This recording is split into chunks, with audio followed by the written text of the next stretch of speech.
We start now. Okay. Nous allons donc parler de l'organisation des flux de données, gage du maintien de l'autonomie de décision des agriculteurs, the organization of data flows guaranteeing farmer decisions making autonomy. Et je pense que nous pouvons commencer par une question. We'll start with a question. How to develop a data culture among farmers? Right. You want to start? Should I start? Let's start. So basically, I mean, before we do that, just a little bit of history. The reason that we are all here is because, first of all, agriculture is a $2.3 trillion market, which is managed on pencil and paper. The second reason that we're here is actually in 2013, a company called Monsanto acquired another company called Climate Corp for a ridiculous amount of almost $1 billion. The third reason that we're here is because precision ag never worked, and it potentially could work, but it never worked as it should. Right? So basically, the idea was that a physical reality would connect to a virtual reality.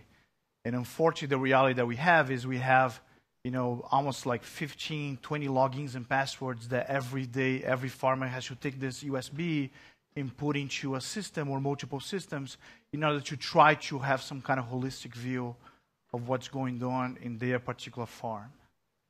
And the fourth one, and maybe the most important one, and that's exactly why you're actually leveraging, is the fact that we all have this thing here, right?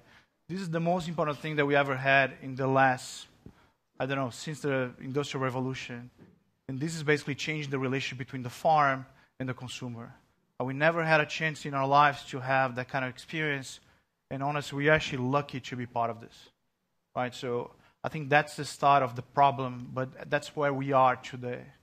In terms of data problem and data culture is not only on the farmer side. Data culture is actually across agriculture, right? The reason that both of us are sitting here is because there is a data culture issue that both of us are trying to resolve, right? So data culture is basically allowing the farm to stop taking guesses about the farm, allowing the co-ops to stop taking guesses about their co-op, and the same thing with the corporations, the same thing with the trading houses, and really allow the whole supply chain to start utilizing data as it should, right? Really stop the guesses and take the data as a meaningful way to create solution. I'll leave to Sebastian because I can talk forever here. Thank you, Thiago. And first of all, I mean, it's not easy for us to be the last speaker, specifically at the end of the day, and speaking English also. So I hope everything is okay for you. What I want to add about what Thiago said is the goal of all of us in this room is to put technology in line with what farmers need. We need to think as a farmers. We need to be in line with what's going on in the fields. And we need to organize the data flows between us together in order to be sure that farmers with only one tool, which what Thiago said, that in order to help farmers to collect data from the fields, from extractors, from the soils, and then to exchange data from his fields, from his farms, to your companies in a transparent way. I mean that the goal of Apiagro is to help farmers to provide data from their farmers and then to help you to have access to lots of data, raw data, but also standardized data in order for you to use this data and to help you to develop your tools. And then these tools go back to farmers with the same channel that this thing. So the goal for all of us in our community is to organize the flow of data from the farmers through some data market like Apiagro or other platforms to you, and then you bring back some experience and some tools to farmers. So this is the goal of, I think, the community on the European levels, because it's true that the second thing, because Thiago comes from the US, as you can see with his accent, but there is also Chinese people, and maybe next year it will be interesting to have some Chinese people coming there in order to share experience about what's going on this market. And then to know, we speak only together on the French level, sometimes on the EU level, as we have seen the EU Commission this afternoon. But at the end, it's clear that some intelligence or artificial intelligence could come from Israel, China, and the US. And it's really clear that even if we ask lots of questions together there, because French people specifically and EU people also like to ask some questions, but the others have already answered. And the goal together is to speak about answered instead of speaking about questions. And I think that will be the following of this event, is to go on this way. So I just want to tag something, continue what Sebastian has mentioned. I mean, so just to be more pragmatic here, so what is the problem, what is the solution, right? So basically the problem is on the farmer side, so we're going to touch on the startup side, but on the farmer side, I mean, they don't know their farm. I mean, let's be honest. So basically they know the farm that they want to know. They don't know everything that is happening in the farm because they're not collective getting that information. So the idea is the farms should actually, in order to create a data culture, they need to start listening to the data they collect. Data is not only coming from the machine, data is not coming from the sensor, data is not coming from himself as a crop scouting tool, but data is also coming from their partners, right? The co-ops that are actually servicing them, the extension service system that is actually going with pencil and paper and writing down the number of bugs that you have per hectare. These are all the data flow that he doesn't see, but collective provides a better view of that farm. So what happens on the startup? Startup needs to stop thinking that their competition is sitting in California in the Silicon Valley. Your competition is called Excel spreadsheet, right? Excel spreadsheet is your competition because the easiest tool, everybody knows, you're born knowing Excel, right? I mean, when you're born, you're giving Word, PowerPoint, Excel at the birth, So basically, these are the tools that those individuals have. Remember that the average age of a US farmer is between like 64 to 65 years old. The average age of a Brazilian farmer is between 45 to 46. So there's going to be a point in time where there's going to be a succession plan when the farm is going to go to the next generation. And in order for that next generation to be engaged in participating in the farm, technology should be part of the conversation.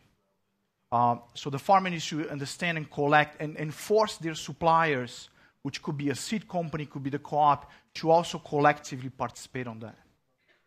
On the startup side, basically, you need to listen to the farmer. I mean, go to the farm, make as many visits as possible, really understand their needs. I mean, farmers have been farming for the last 10,000 years. It's actually the oldest profession in the world with, prostitution.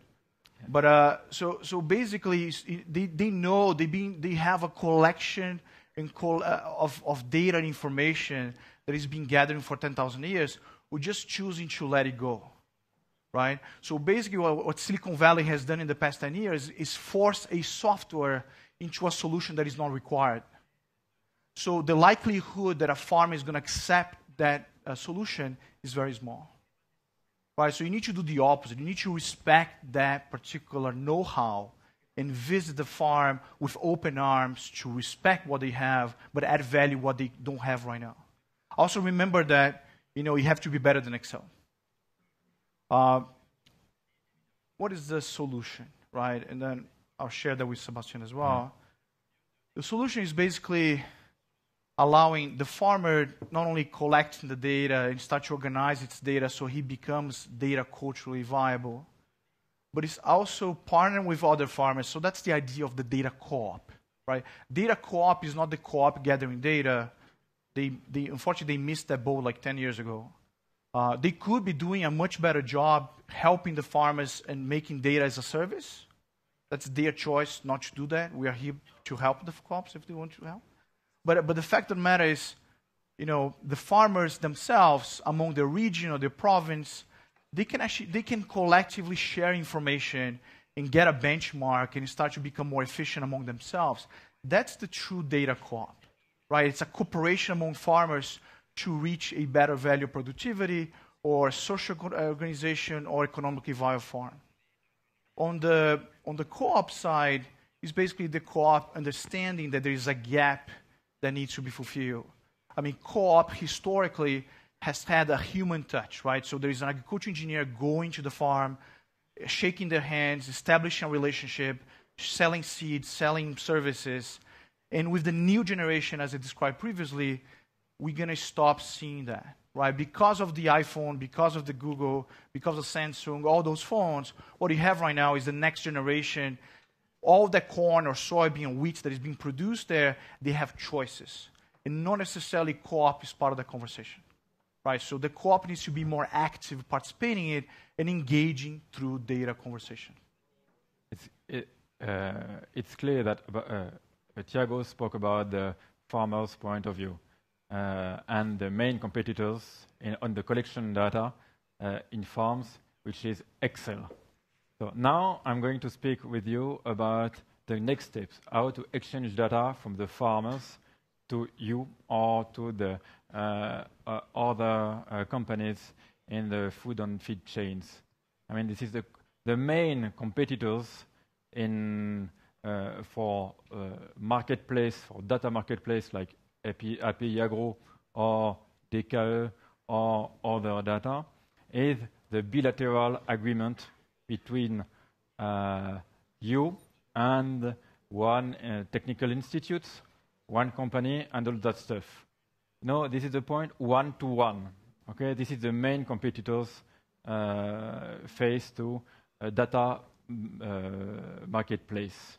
Okay, and the goal of data marketplace for you is to help to develop your business to not to one-to-one relationships, but to many-to-many relationships. That means that when you want to provide data to the community, you put that in one place on the data market, and then you connect your data with many consumers. And to succeed in that, you need 3 points. The first point is to have identified companies on the data marketplace. It was like Potatoes marketplace startup. You need to identify the seller and the buyer.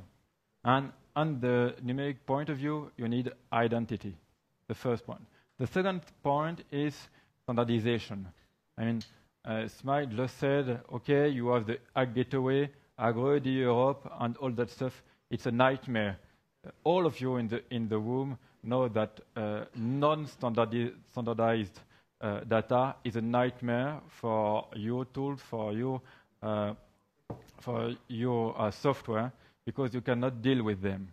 This is the second main collective point of view in order to improve AgTech ecosystems. And the third thing is to be really in line with the data protections and the security in EU on EU level. I mean, I spoke about US companies, the GAFAM. I spoke a little about Chinese companies. But in EU, we don't have main company dealing with AgTech and specifically about data exchange. And this is the goal of API Agro, is to help you to develop your own business on the local area, on the national level, and the EU level in order that you can develop your business with that and to organize the flow data in AgTech. I just want to, do we have time? I just want to mention something that, when the farmer is looking to organize its data, I mean, please, I don't know if you have farmers here or co-ops, but please, I mean, take the time to really dig through your database and really understand which kind of information you have in order to decide which kind of software makes sense for you, right? I mean, this is something that is going to be making the most important decision for the next at least 3 to 5 years.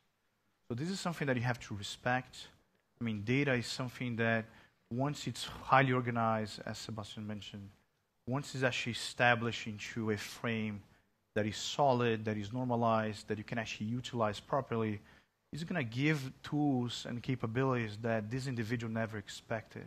It's going to allow the farm to, in fact, create all the business services and business for himself and his family, and to grow his economy.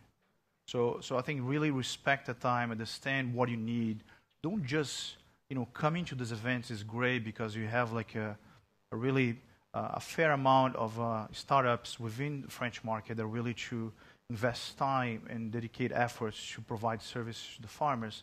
But it's upon the farmer to make that decision as well and participate in the process of decision without blaming everybody else. The second thing that I see for you, startup, that actually listening to this is, what is the evolution for you, right? The evolution is actually a system of systems, right? You stop creating logins and passwords. You need to start connecting with everybody else in the world, right? With the machinery, with the sensors, create like an open source environment where you feel that your farmers are getting the flexibility that they need, right? They're not just getting half of the solution, they're getting full solution. Yeah, that takes time. But that's the pitch that you have with your investor, right? The investor should be there for the long run. So look for developing a solution that really can resolve the problem from a holistic view and not just take one piece of it, because you're going to be another login and password for the farmer and he's going to stop using because you're not going to create any engagement for them. I think this is the best conclusion for this exactly. table. Thank you very much. Thank you. Un vrai message d'espoir, donc j'espère que vous avez pu suivre grâce à la traduction simultanée. C'était donc nos derniers intervenants. Je vais inviter maintenant Hervé Pillot et Brice Guyot à nous rejoindre sur scène pour dresser un petit peu le bilan, faire une première conclusion de cette journée qui a été riche en informations, en intervenants, en espoir et en idées. Alors je les vois s'approcher. Il y a des micro-mains, pas besoin d'installation. Hop, montez sur scène, je vous invite à me rejoindre. Hop, normalement, il fonctionne. Je m'éclipse, je vous laisse la place. Alors, je ne sais pas combien de temps il faut qu'on chante. Attends, on va s'asseoir. On va s'asseoir. Tu voulais faire monter Laurent. Monte avec nous, Laurent. On ne sera pas trop de trois pour faire le point. Puis Joël, viens avec nous, tiens. On est en live, là, complètement. Non, mais c'est comme ça que ça va le bien, soyez-vous. En fait, notre jury met un peu plus de temps qu'il a prévu pour délibérer, sauf Joël. Il a dû venir avec nous. On est à l'issue d'une semaine absolument fantastique. Je l'espère pour vous aussi, pour ceux qui l'ont fait. Moi, je voudrais mes deux voisins leur poser chacun une question. Brice, d'abord, je dois te remercier parce que c'est la confiance que tu me donnes en tant que président d'Infagri, de porter l'Agri Startup Summit, d'en faire quelque chose. Sans cette confiance, sans les moyens que tu nous mets à disposition pour ça, on ne pourrait pas le faire. Qu'est-ce que tu en retires? Qu'est-ce que ça représente pour toi, ce qu'on a fait là, les liens qu'on peut créer? Qu'est-ce que ça peut porter demain à l'agriculture du département? Hervé, c'est vrai que si on te fait confiance, c'est qu'on croit en ce projet de rassembler des startups dans un lieu commun. Ce qu'on a pu créer avec le tech élevage et l'orienter vers les nouvelles technologies. Agri Startup Summit, c'est juste la continuité. Voilà. La meilleure des continuités, c'est celle qui retourne directement dans les exploitations. Et on l'a bien vu aujourd'hui avec des entreprises qui sont là, qui sont plus des startups, comme ils l'ont bien dit. Hein. Je pense par exemple tout à l'heure à Smag. Ils ont pensé comme ça. À partir d'une feuille blanche, à un moment donné, ils ont été vraiment dans le mode start-up et accompagner aujourd'hui et mettre en place Agri Startup Summit. Au démarrage, c'est toujours compliqué pour faire comprendre aux agriculteurs comme quoi il y a vraiment un intérêt. Quand on voit la vitesse où ça va, si on n'est pas dedans, eh ben, on va louper quelque chose et on pourra être fier, on le verra dans quelques années, de t'avoir eu à mettre en place des choses comme ça, parce que c'est l'objectif, et que d'ailleurs tu avais un coup d'avance et on avait un coup d'avance sur la réalisation de ces Agri Startup Summit, parce que ça nous servira demain et très rapidement. Merci. Alors le but, c'est pas de m'encenser. J'ai entendu que Ah non, ça c'est pas- depuis c'est- le début de la semaine. Mais c'est pas le coup de temps censé, c'est que derrière, on a toujours un peu de difficulté quand on est en avance d'être compris.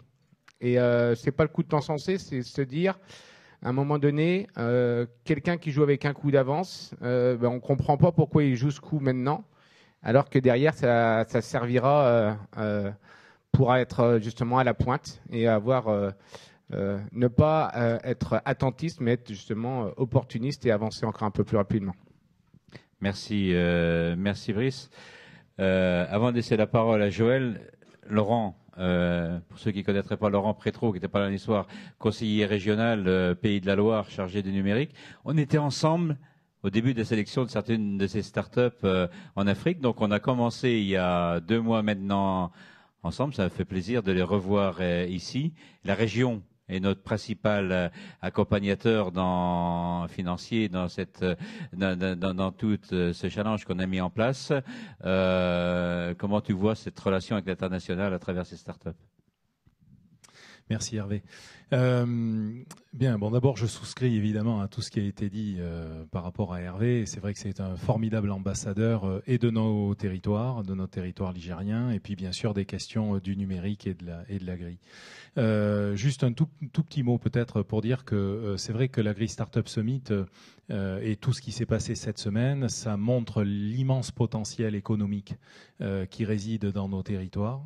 Il y a énormément d'opportunités en termes d'usage. Enfin, on voit bien tout le sens de ce lien entre le digital et cette agriculture, cette industrie agricole, je dirais même. Ça, c'est le premier point. Le deuxième point, c'est qu'il y a pour moi un véritable enjeu sociétal. On est dans une période où on voit bien qu'on oppose assez facilement les métropoles avec la ruralité. Et je crois que là, on voit bien qu'il y a justement, non pas d'opposition, mais des vraies complémentarités à jouer. Parce que dans les ruralités, ce sont des territoires où il y a des entreprises, où il y a des exploitations, où il y a de la production. Et il y a besoin aussi, bien sûr, du lien avec l'usager qui peut se trouver à la fois dans des métropoles, à la fois ailleurs. Donc je trouve que sur ces deux sujets-là, c'est une thématique qui est extrêmement intéressante et pas simplement celle de la question de l'avenir de l'agriculture. Pour revenir à ta question, les Pays de la Loire, donc initiés par Bruno Retailleau d'abord et puis portés désormais par Christelle Morancé, nous avons redéfini une politique de développement à l'international dans laquelle le continent africain a une place tout à fait particulière, puisque nous avons donc un envoyé spécial qui est donc un collaborateur de la région, hébergé par Business France, localisé à Abidjan, et qui a pour mission justement de faire le lien avec des territoires d'opportunité d'un côté et puis des entrepreneurs, notamment ligériens, qui peuvent évidemment à partir de là procéder à des échanges, trouver des sources de business communs et autres. Et ça a été effectivement un grand plaisir pour moi que de conduire cette mission à Abidjan et à Dakar au mois de septembre avec une vingtaine d'entreprises des Pays de la Loire. Petite et moyenne taille pour ces entreprises-là, des start-up aussi, et on a pu donc effectivement découvrir ces start-up en Côte d'Ivoire et au Sénégal et voir là aussi l'immense potentialité qu'elle porte en termes de propositions, en termes de valeur ajoutée. Moi, je trouve que par rapport à l'international, d'abord sur la question africaine, il est absolument fondamental qu'on s'intéresse particulièrement à ces territoires. C'est une croissance démographique qui est énorme. Ça a été dit d'ailleurs tout à l'heure par un des pitchers. Il faut les aider à trouver des solutions et des modèles économiques qui leur permettent de fixer les jeunes qu'ils ont sur leur continent. Ils en ont besoin. Et puis c'est un enjeu démographique global. Et donc pour nous, c'est évidemment pour nos entreprises un territoire qui est quand même proche finalement géographiquement et sur lequel nos entreprises doivent pouvoir se développer.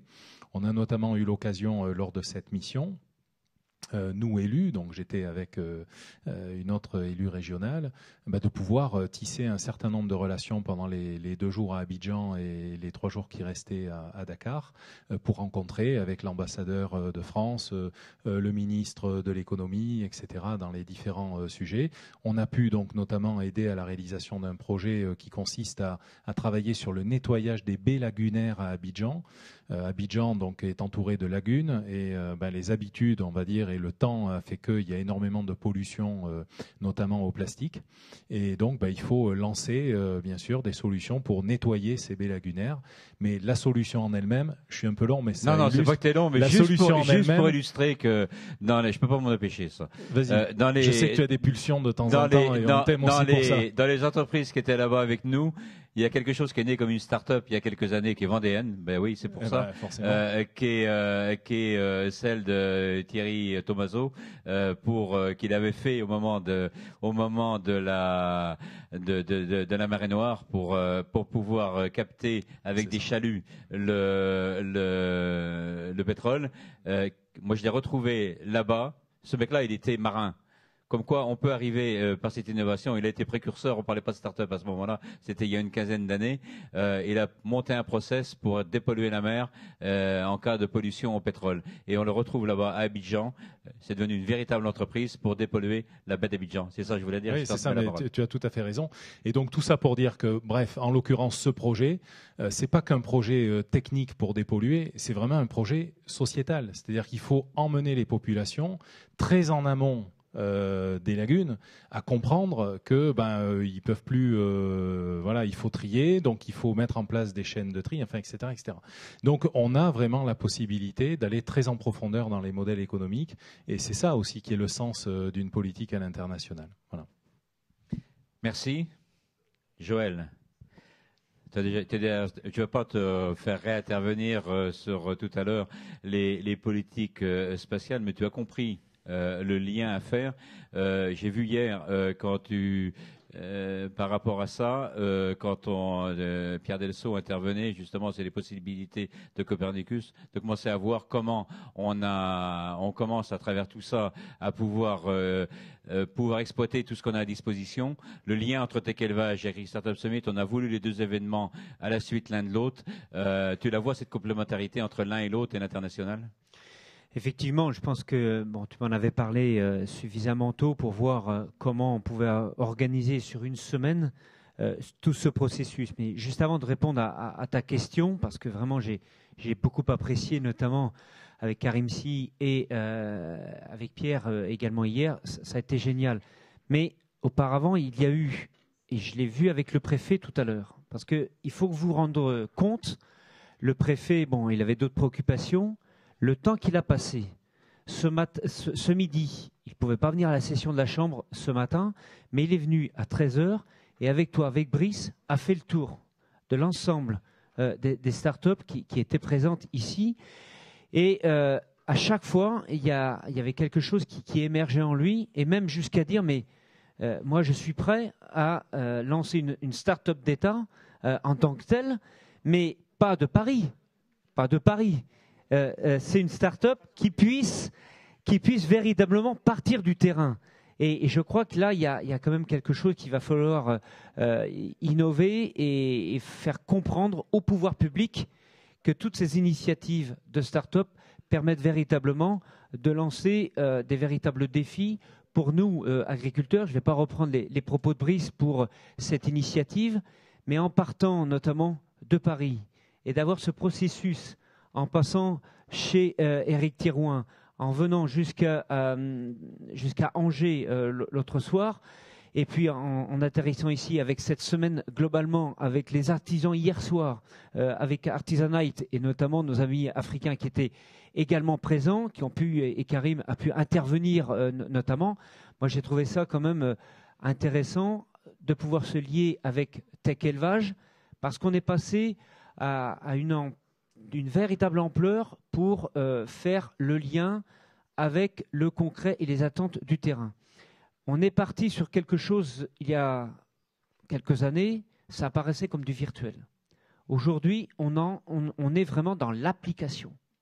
Et on a aujourd'hui des objets connectés par rapport aux attentes sociétales, par rapport à la traçabilité de nos produits. On avait quand même des pitchs encore que j'ai pu voir hier, notamment avec Agreen Proto. On a pu sentir vraiment des gens qui veulent aller plus loin, qui étaient encore là tout à l'heure. Je pense qu'il y a vraiment une mayonnaise qui est en train de prendre et le monde agricole attire énormément des jeunes pousses et notamment cette jeune génération. Pour certains d'entre vous qui ne connaissiez pas l'agriculture, mais vous avez senti vraiment ce lien fort pour pouvoir nous aider à justement nous rapprocher de cette population qui a coupé avec le monde rural, avec le monde agricole. Alors après, sur l'aspect des technologies et la prouesse que tu as eue en faisant venir Pierre Delceau notamment hier, c'est vrai que ça nous a permis avec Galiléo, où on voit que l'Europe peut vraiment apporter, de par cette réflexion et notamment cet investissement pour avoir ce satellite, mais européen, par rapport à tous ceux qui voudraient dire mais l'Europe c'est loin, ça sert à quoi, etc. En matière d'investissement mutuel, eh bien, ça peut nous permettre d'avoir des véritables services pour un certain nombre d'activités et notamment pour l'agriculture.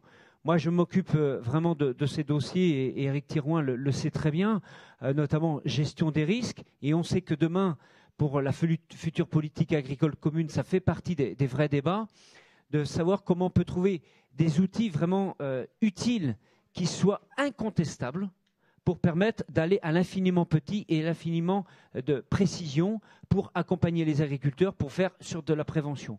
Donc je pense qu'on a passé une semaine vraiment intéressante qui m'a permis, moi, de passer 3 jours à Tech Élevage pour justement ressentir avec les éleveurs, voir un petit peu comment, avec les partenaires, on pouvait avancer là-dessus. Et là, j'apprécie l'implication de la région. Cyrielle, reste par là, sauve-toi pas. L'implication de la région, mais aussi les partenaires.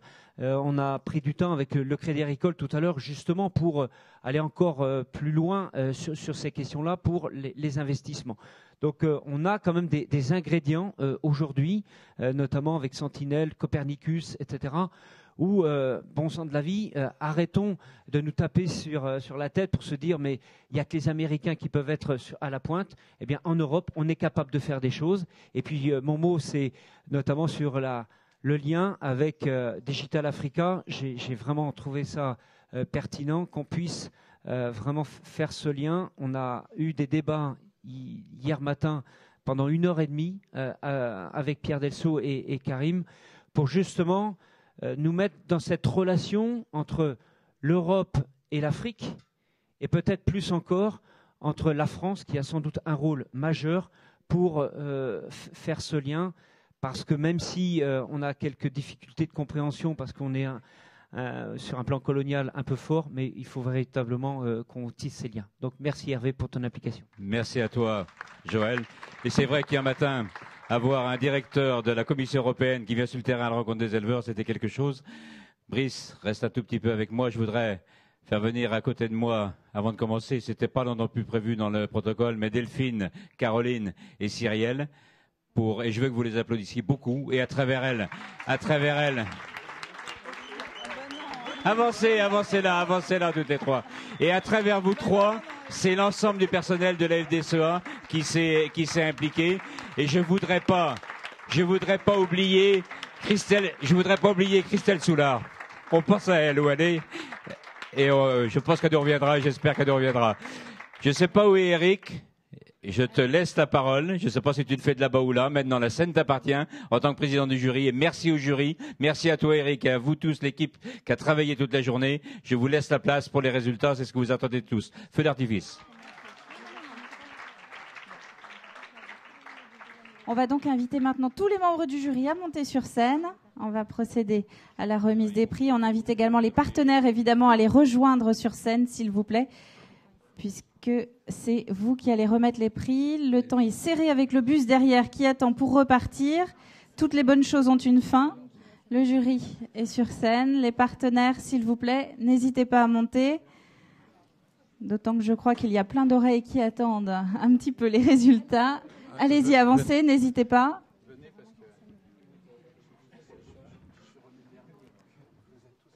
Le petit point technique, c'est qu'on va demander un petit peu plus de lumière, s'il vous plaît, sur la scène également, si c'est possible.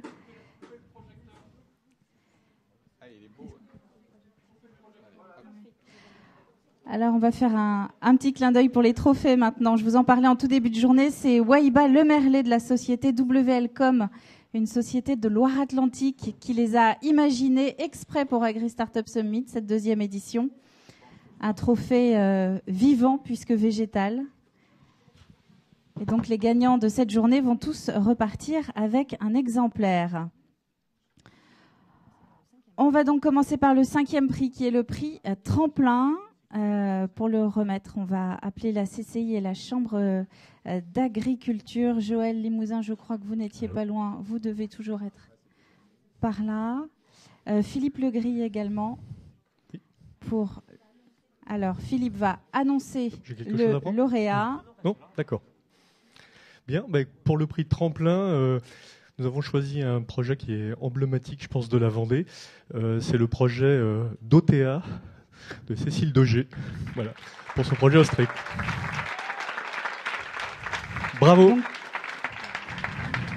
Cécile remporte 1 000 € par Infagri 85, un accompagnement personnalisé de la CCI internationale incluant une mise en relation avec les réseaux CCI à l'étranger et sensibilisation aux démarches pour se développer à l'export d'une valeur de 1 000 €, un accompagnement Business France sur un marché étranger d'une valeur de 1 000 €, un stand au Salon Tech Élevage 2019 d'une valeur de 1 000 € et un accompagnement Agri-Farm Lab par la FDSEA de Vendée d'une valeur de 2 000 €.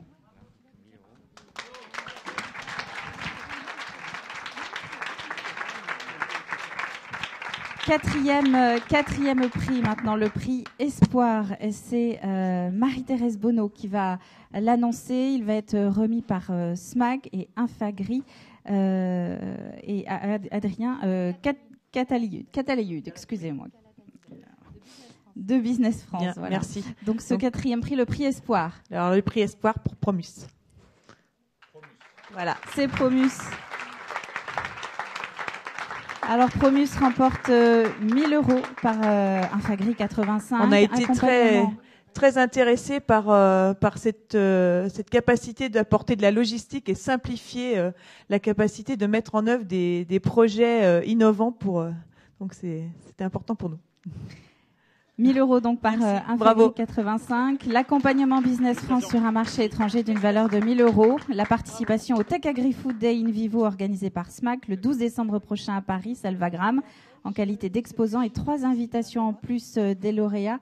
Le tout pour une valeur de 2 000 €. Je continue ma liste. Oui, les trophées. Alors regardez, c'est marqué sur le socle, il me semble. Donc le prix Espoir. Un stand au Salon Tech Élevage 2019 d'une valeur de 1 000 € et l'accompagnement Agri-Farm Lab par la FDSEA de Vendée d'une valeur de 3 000 €. On peut les applaudir. 3e prix, on va passer au coup de cœur du jury. Simon Févry va s'avancer pour l'annoncer. Prix qui va être remis par Innovance Croissance Antoine Rio et donc par Brice Guyot d'Infagri. Et Simon Févry qui annonce le résultat. Mais je... Et donc moi j'annonce Fenou. Allez, Fenou Packaging qui remporte donc le 3e prix, le prix coup de cœur du jury.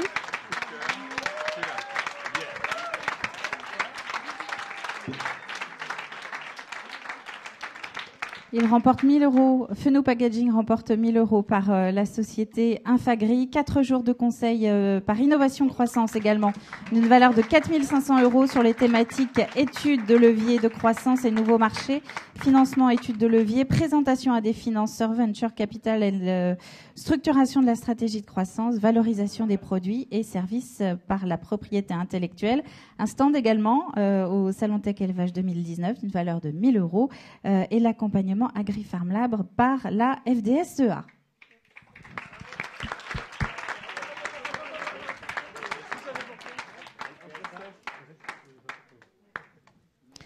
On enchaîne avec le 2e prix qui est le prix spécial. Et donc là, je vais appeler Jérôme Leroy pour le remettre, ainsi que Anne-Sophie Griveaux, prix remis par le Crédit Agricole et la Ferme Digitale.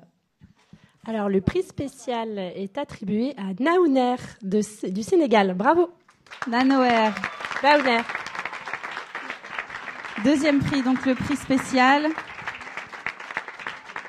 5 000 € remis par le Crédit Agricole, mais également un espace sur le stand de la ferme digitale pendant 3 jours au Salon de l'Agriculture, le tout d'une valeur de 2 000 €. Un stand également au Salon Tech Élevage 2019 d'une valeur de 1 000 €.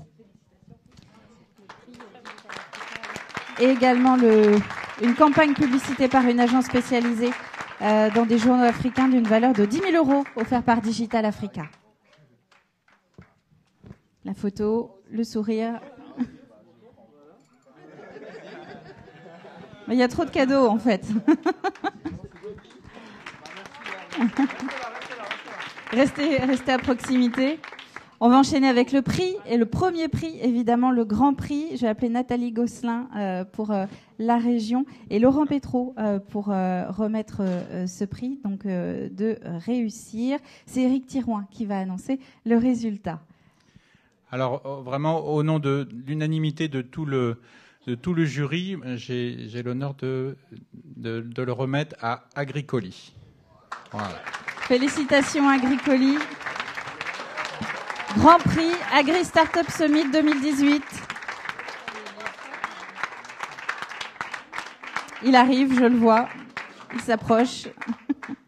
Ça représente donc 5 000 € offerts par la région. Une communication média dans les titres Réussir d'une valeur de 2 000 € par Réussir.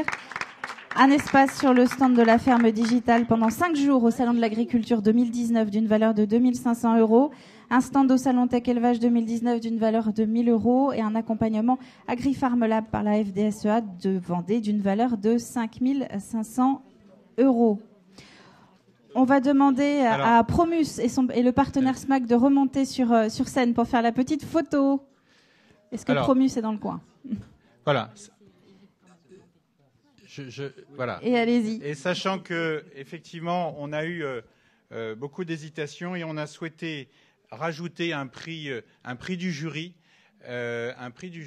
à Lionceau qui a dû repartir à Dakar. Mais voilà, ça nous semblait vraiment important de pouvoir saluer cette initiative. On l'applaudit. Alors pendant que tout le monde remonte sur la scène, moi je voudrais quand même remercier, saluer tous ceux qui ont concouru toute la journée parce que on a tous été, je voulais vraiment vous le dire, impressionnés sur la qualité de tous ceux qui sont intervenus. C'était vraiment, Hervé, j'avoue que je tiens à saluer toute la sélection, toute l'animation et tous ceux qui sont venus candidater. Honnêtement, et on se l'est dit, on s'attendait à avoir des niveaux assez divers. Et en fait, non, tout le monde avait vraiment tous des bonnes initiatives, des bonnes visions, des bonnes idées. Et donc, ça a été difficile de départager. Mais voilà, il y a un moment donné, il faut départager. Et on voulait vraiment remercier tout le monde. Et je crois qu'on peut tous vous applaudir pour tout le travail que vous faites tous les jours.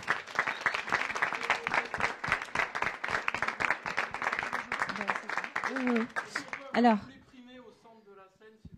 je vais juste reprendre le micro une petite seconde puisqu'il y a une dernière annonce à faire.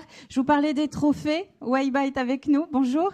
Est-ce que vous pourriez vous approcher rapidement pour nous parler de ces trophées que vous avez faits? Je rappelle que vous êtes une start-up de Loire-Atlantique.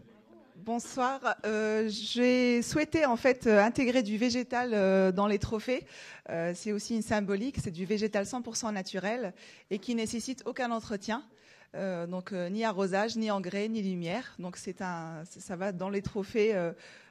Donc les lauréats en fait bénéficieront en fait de ce végétal. Donc il y a toute une symbolique derrière et voilà. Donc félicitations à tous. Et donc nous avons un dernier trophée à remettre que nous souhaitions remettre. Je ne sais pas qui va annoncer le prix de l'ambassadeur des startups agricoles, Eric. Alors voilà, on a un superbe prix, celui des ambassadeurs des startups agricoles. Et donc je pense que vous vous êtes tous demandé qui est-ce qui pouvait bien être le premier des premiers ambassadeurs des startups agricoles en France.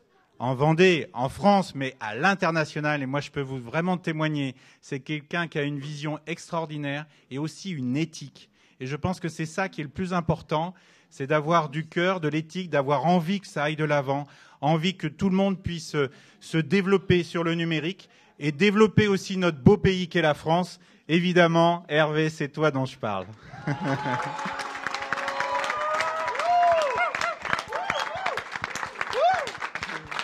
Bravo.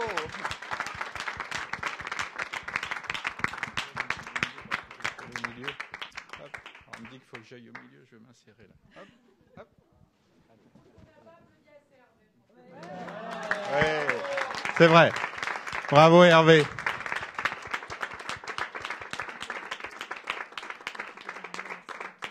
Merci à tous d'avoir participé à cette journée. Donc, cette deuxième édition d'Agri Startup Summit, on vous donne évidemment rendez-vous l'année prochaine.